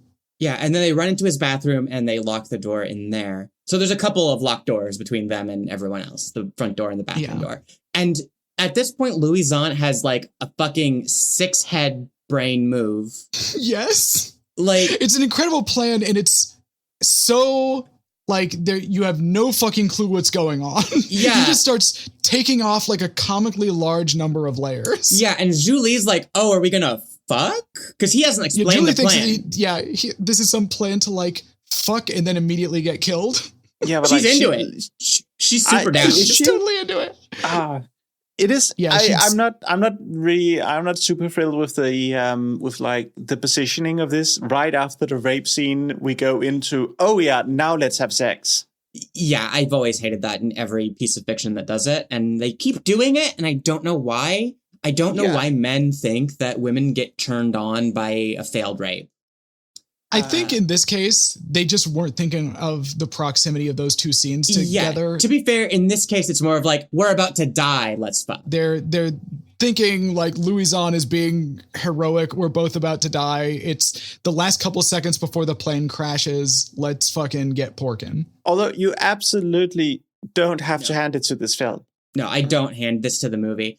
But luckily, that doesn't happen. They just take off their clothes. Yeah, that doesn't mean it's okay. It's always possible to catch this shit in editing and go back and like shoot another scene. How about we just don't have the part? Something. How about we just don't have the scene where the postman's gonna rape Julie? We don't need it. It doesn't add anything. We already think that he's a huge scumbag. Yeah, we could just cut it. Yeah, it's just there to establish that he's super duper evil, and that's it. It doesn't do anything for the movie. Louison has his big brain, smooth brain move. Like his brain's gotten so big that it smoothed out all the wrinkles. He takes his clothes off to stuff it in all of the corners between the door and the wall, and like turns on all of the faucets and starts flooding the bathroom, and it just fills up with water. Starts once again breaking pipes to flood the room with water. Yeah, and it just works. Everything's waterproof, I guess. Yes, fills right up. We're talking like hundreds of gallons, thousands of gallons of water in minutes. Sure. Yeah. It's so much water floods into that room. So we now get this like totally fucking baffling scene where the postman and Robert team up for some reason to use the coffee grinder radio and like send false signals to the troglodytes, and this doesn't appear to have anything to do with anything that happens in this movie. Yeah, how do they even know that that's to the troglodytes? They know all the codes and everything, and it doesn't make a lot of sense. It doesn't add anything to the film. It's weird. It's really weird, and it confuses some of the action that's going to come up at the very end of this movie in like 10 minutes. Yeah, and then it doesn't really go anywhere, does it? No. That really doesn't. So they're smashing down the front door and they're getting ready to go break into the bathroom. And we cut inside and we have this oddly nice little scene in the bathroom where, time is ticking down and it has become this race for the butcher to break down the bathroom door to rescue them as the room is about to completely flood with water and they're about to drown. And they go under the surface of the water and they kiss and have a little moment. And it's an interesting scene. It's a very striking little scene there. It's nice. Yeah, it's cute. Yeah, I liked it. At this time also, those little shit kids are just like dumping glue into the barrel of the postman's pistol for some reason. Oh, see, I had two notes that I didn't understand what was going on. And that explains both of them. Yeah, it's presumably that the kids are doing this because they respect Louison. He's the only person that's ever he's the only one that ever directly interacts with the kids without screaming at them. Yeah. And they think he's so fucking cool after he threw that boomerang knife earlier. Yeah. So, I mean, they presumably at this point idolize him. They realize that the postman's after him. And so they are trying to help out. It's one of the many things in this movie that's kind of in the background. You have to watch it multiple times to figure out if it's actually a motivated action or not. And it kind of is. And I think it's revealed by the final scene of the movie. Yeah, it's fine. Yeah. And so, yeah, now they go to open the door to the bathroom. Yes. So the water all rushes out in a way that's totally realistic. That's fine. People get like washed away down the stairs. Louison and Julie have a momentary respite while everyone's been like torn away from the door. And then the ground collapses out underneath them. Yeah, and filming all of this water coming out must have been wild. That must have been such an experience. It must have been a nightmare. It must have taken eons to set up, and doing multiple takes of all this water just like flooding out everywhere must have been hell. Well, it must have been very soggy. I mean, the story about doing the similar scene in The Shining is like infamous. Yeah. So like, I can't imagine this is any better. Yeah, it's like there's all of the budget. It's water coming out of the bathroom. Yeah, I mean, imagine resetting this scene. Just like, see you in 8 hours. Yeah, it's like, better get it right the first time, idiots. Yep, total nightmare.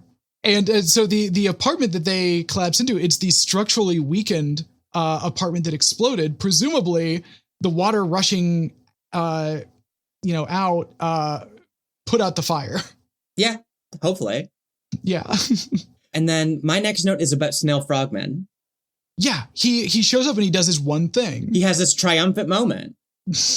He releases all of the frogs and snails. Yeah, they all escape and he's kind of freaking out. And then he picks up the Australian, the boomerang knife, and just gives it to the sex worker lady for some reason. And he has fulfilled his narrative purpose that he spent the entire movie, I guess, building up to. Now, I did cheer when I saw him. So, that was successful. Normal reaction. Yeah. I love Snail Frogman. Yeah, he is wonderful. Yeah. He's great. And then the postman, like everyone's trying to kill Louison. Everyone fucking hates him and wants to eat him. The postman's going feral, like snarling, drool, like full fascist hate homunculus. He goes to shoot Louison. Gun explodes. Barrel embeds itself in his face. He is dead. Yeah. The love of children will kill the fascists. Or something. I don't know. Yeah, and the sex worker lady comes in and gives the Australian to the butcher. We have once again, the boomerang has come back to us. Yeah. Okay. The thing is, she gives it to him and he throws it at Louison, but it's a boomerang, right? So it comes back and embeds itself in his forehead. And honestly, this is one of the most incredible feats of script writing that I respect so much. It's the kind of event that keeps you guessing until it happens. And then once it's happened, it is completely obvious the whole time. Like, right. Like, we know that she is on Louison's side and doesn't like the butcher, but she's handing him a weapon. And I'm like, why is she giving him a weapon? I don't understand. How is she going to turn this around on him? And then it's not until he's already thrown it that I'm like, wait, it's a boomerang. It's going to come back at him. Of course, this is what happened. And then she makes a little unicorn. Yes. Yeah, the knife embeds itself in the butcher's head. And we do this kind of slapstick routine where he kind of says a few things and awkwardly turns around and somebody gives him a chair to sit on and he sits down and dies. Okay, but he's got a nosebleed. There's a knife through his frontal lobe. Why does he have a nosebleed? Your nasal sinuses go straight back. There's no connection. Well, this is France. They have different biology there. Oh, they're not human. They have different skulls. Yeah. You're right. My bad. Carry on. You fool. So that's basically the end of the movie. Yeah. Yeah. During this, the troglodytes have put a hole in the ceiling and they've already rescued Julie. And for some reason, they haven't rescued Louison. The guy they were hired to rescue. Not even being relevant. Yes, the guy they're trying to rescue, they once again do not rescue. And my notes from there are there's a nice little scene here closing things out where we see the kids run up onto the roof and they are, instead of trying to kill someone or stealing something, they are having a mock jam session, and we sort of the camera trucks over and we see Louison and Julie up on the roof playing out the theme that will play over the credits and close out the movie. Yeah, and they're you're mirroring. left with one one minor question. What do you think they did with the body of the butcher? My last question is, why the fuck do I have to look at this stupid musical Saw again? I think they must have eaten the butcher. I don't think they're going to change their ways just from this one happening. I think they just went, well, but who butchers the butcher, Liv? Who butchers the butcher?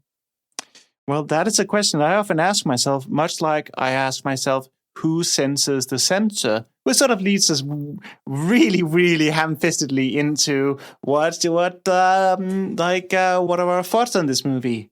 I'm wavering a little bit for time here because my main problem with this movie is that every scene I see, every bit I see, every time I see something, I keep thinking I could be watching Brazil. Okay. And I do say this for two reasons. One, I do love the movie Brazil, but also I once got very high and rail at the same time while watching the movie. And while not an amazing memory for a multitude of reasons, it does hold, so it tickles me. Mm-hmm, mm-hmm. I have a counterpoint, Lev. Yes. What if you watched a good movie that looks like Brazil called Delicatessen? Okay, but I like Brazil is the thing. That's on what you. What if you could like two things at once? Don't watch both movies at once. But what if you enjoyed this movie on its merits and also Brazil on its merits? Yeah, but that's my problem. I keep coming back to, this is like, it's not lifted from Brazil, but it is Brazil with the serial numbers filed off. They have a lot of similar motifs, although like the overall thesis of this movie is fundamentally very different. Yeah, from Brazil. Yeah. The thesis of Brazil is basically everything fucking sucks. The similarities are superficial, like they are in the film craft, but not necessarily in the film art, I would say. Okay. I really enjoyed this film. I was not sold on it for the first hour, but the last 15 minutes especially are so tightly written. There's so much just action that feels directionless until you get to the end, and then you're like, okay, they were actually going somewhere with that. For most of it. Some of it had nothing to do with anything. It did not feel like a completed draft. Genuinely, it felt like they could have done a couple more passes. It felt like guys that do shorts putting things together and having it come out as a bunch of sketches that are vaguely tied together by like one minor action at the very end. Yeah. And I understand the tendency for a screenwriter to do this because I've had this problem. Yeah. But for every element that does not come back, 5 do in a great way that you love to see. Yeah. For all of my criticisms, I think that all of the bits, they work. They're neat. Yeah. It's interesting. Even the ones that don't go anywhere, like, all of the troglodytes have names and nicknames. That doesn't go anywhere, but it is funny. Yeah. Yeah, it's charming. This is one of those movies that is a lot of times like, it threatens to be a movie that is quirky but not funny. But it is funny. Yeah. And it has a lot of like charm and character. And that's what I like about it at the end of the day, because like I said, the narrative has problems. There is, particularly in the third act, there's a lot of stuff that is kind of unmotivated, or if they had a motivation in mind, they, were so concerned with not stating things outright and letting things just be in the background that they didn't stop to go, hang on, is there any possible way that a viewer could collect a motivation from the narrative that we're showing? So with all of that said, Elissa, what would you do with this movie? I would make some light edits to this. Tell me. There are some scenes that are kind of superfluous or unnecessary or muddy the action, things such as the attempted rape scene that doesn't really accomplish anything. Sure. But I'm not asking you about editorial changes. I'm asking you about censorship. Yes, well, I would censor that for being superfluous garbage. It is technically bad, and I am the technical auditor. Okay. And I say that they should make these script revisions for technical reasons. Okay. So we're enforcing the narrative has ceased to function correctly. You need to motivate your goddamn butcher. Okay, so we're using state power to enforce a standard of art. Yes. Okay, I love it. I love that. For me, I would put in a content warning for the spicy bits that do not need to be there and are upsetting, but leave it alone. Yeah, absolutely. Okay. Content warnings for suicide and rape and cannibalism. And really, I feel like some of the segments of this movie should either be cut for time or rearranged in a way where the movie makes more sense. We are coming in just a hair under an hour 40, so we could afford to cut something, but we're not getting into like egregious. I think I could cut 15 minutes out of this movie, and you would notice it, but you would be pleasantly surprised. Oh yeah, you could definitely cut about 15 minutes of this movie. Yeah, absolutely. So, are you agreeing with me or Annie in terms of what to do? What is the final action of this board going to be? Oh, it's absolutely going to be it's going to be heavy-handed censorship, but it is for the good of the people. Okay, perfect. And we should always strive to remind ourselves that we, of course, are servants of the people. And on that note, this has been Art Should Be Illegal. My name, as always, is Liv, the head of the censorship board. I've been here with my two wonderful friends, Annie and Elissa. Our next movie from the big list of unreleased items yet to be rated is Bit from 2019. It is, on the face of it, a movie about vampires. Thank you so much. What the fuck that is. Thank you so much for listening. You've been a wonderful audience, and my two auditors have also been here. I love you too. Thumb the pod. Thumb the pod. The movie, I mean, not vampires. I do know what vampires are. What's a vampire?